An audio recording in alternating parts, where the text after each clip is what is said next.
Hey everyone, so I don't have very good viewpoints here from the G where I'm at today because I got this thing jammed back in its parking spot and it's going to be here for a while. So if you guys remember, maybe in my last video on this G I talked about I knew there was a crack in the head when we had it apart and it was checked. We weren't sure if it was just a surface kind of defect or a true crack, and it started to leak some coolant. Well, it has opened up and it is blowing coolant pretty bad into the pulley side number 2 cylinder. So it's time to take the head all off again, pay up, get a replacement. Gotta see where we can get one. I know Lynn Brothers has one. It just needs all rebuilt. I don't know. There's a guy in town that has a bunch of G's just rotting in his tow yard. Half the tractors are junk, but I don't know if I could get a good head off of one. So don't know what I'm gonna do, but either way, the can of fiber lock didn't solve the issue. I don't know if it would have worked well anyway, because I mean I only threw one bottle in and it said, use a full bottle up to like 4 gallons. Well, these things have a 12-gallon system, but I didn't want to go putting multiple bottles in just because of the dilution. And it really wasn't leaking that bad. It was because if you had the tractor revved up, it would actually, I'm assuming, push air into the coolant system rather than drawing coolant into the cylinder, because I was running a little bit higher temperatures. I thought, considering it has a water pump, if I took this thing down the road, and I wasn't even pulling, just working at it, I was approaching, like 210 at times on the temperature gauge. So, and then when you idled down real low, and I don't think you had that pressure, then you would see out of the exhaust, it would start to smoke, and that coolant was getting back in. But and then it seemed like after it cooled down, after a few hours, then you wouldn't get any leaking through the crack into the cylinder, because I kept pulling the spark plug and checking to see how much coolant was in it, and it would go, like, I'd check it a day after and it would have a little bit in it, a few tablespoons, and I'd check it a week later and it wouldn't really have any more, so it stopped leaking. So it was manageable.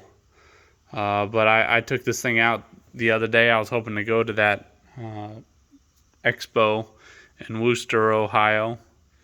I was hoping to take this to it, and that's not going to happen.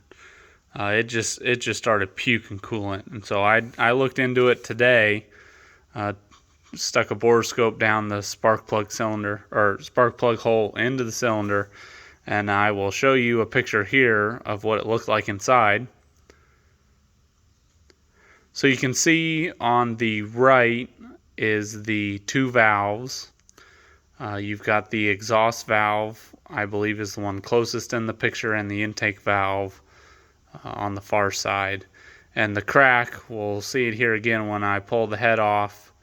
The crack that we had noticed before was right in between those valves.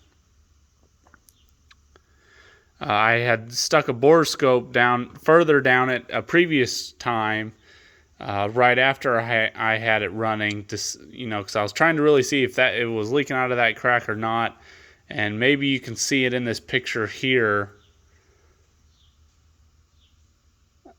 This is where you're looking close in between the valves. I know it may be hard to see or understand, but that is approximately that location of that crack that we saw. So looks like it's coming from it. But either way, head's got to come off.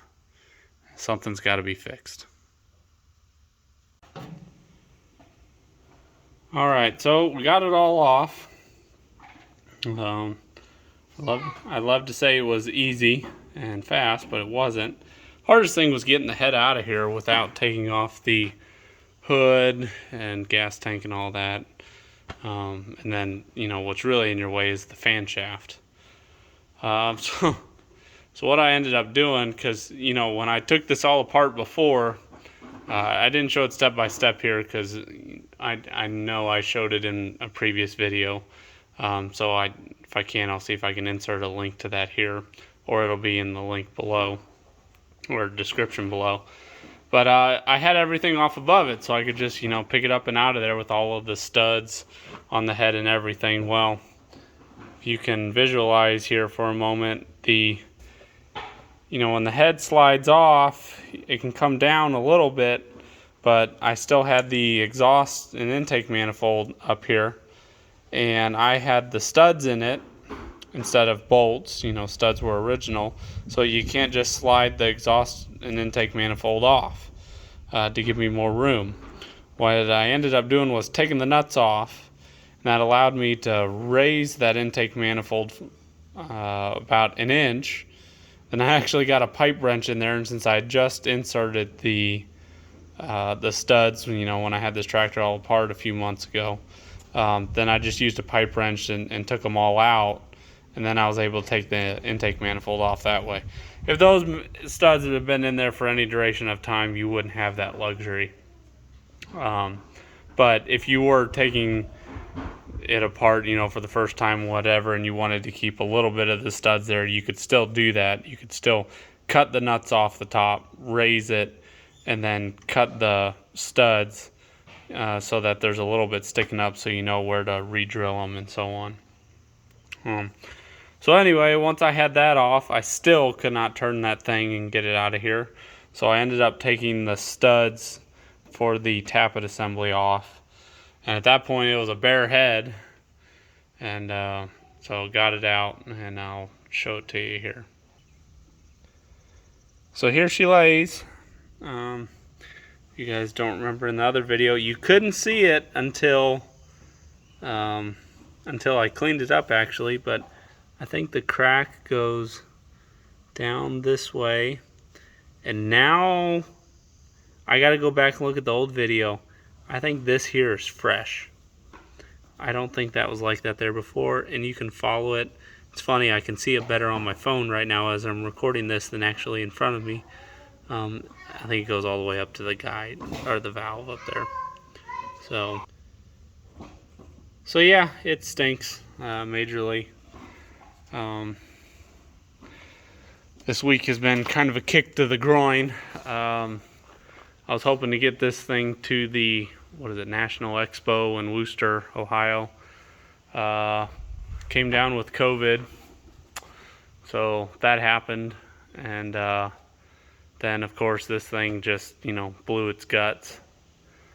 And I had just finished replacing the cork washer behind the flywheel, and that still leaks, so that was for naught. I may have to try a rubber.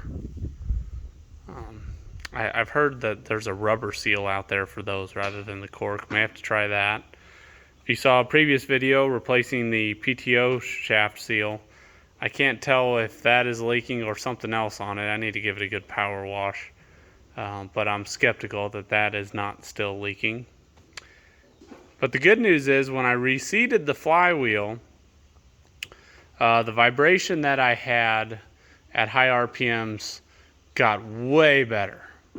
So when I was putting that flywheel back on and setting the crankshaft end play after replacing that cork washer, I was trying to be, I don't know what I did differently, I guess I should say. I saw that there was a little play on the flywheel, which you got to be concerned about a little bit. You can't have too much slop, but so that seems way better. But anyway, so I'm gonna get a head-on order.